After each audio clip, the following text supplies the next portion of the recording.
Stay tuned for urban legends to ghostly tales of the paranormal, because now it's time for Message on the Wall. This is Message on the Wall and the Landowner. At one time, an English landowner, Miles Philipson, lived in the beautiful Lake District of Cumbria. Although he owned hundreds of acres of land, more was never enough.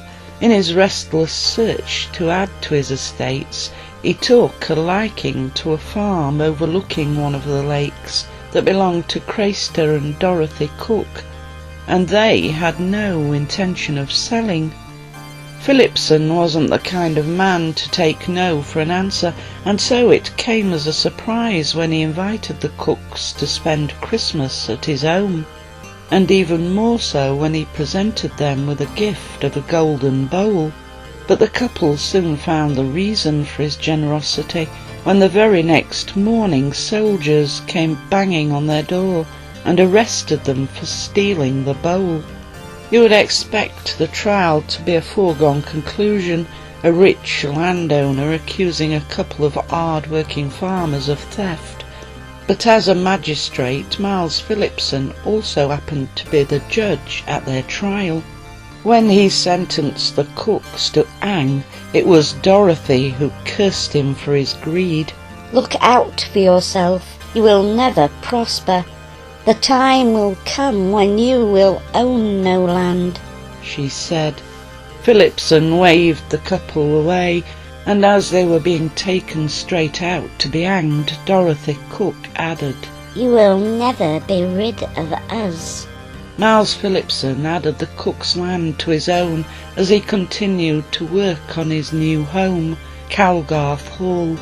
By Christmas it was complete, and he held a lavish party.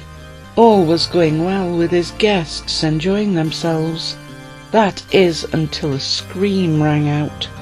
Everyone hurried out into the entrance hall to see what had happened, and there, stood on the stairs, was Miles Philipson's wife, staring rigidly at the banister where two gleaming skulls sat.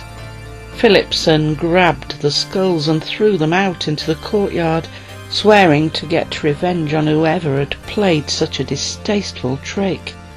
It left the guests feeling uneasy, causing them to retire to bed early, only to be disturbed by more screams as someone discovered the skulls had returned. His guests making their excuses to leave early, the Christmas celebrations were ruined.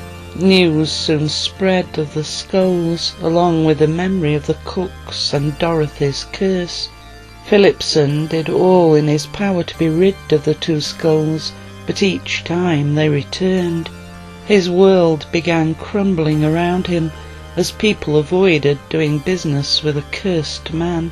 His businesses began to fail, his wealth dwindled, and his health declined, leaving him a broken man. It's said that Calgarth Hall echoed with the sounds of demonic laughter, and even after Miles Philipson's death, the skulls continued to appear. It was only when the family were forced to sell the land and house that all became peaceful once again.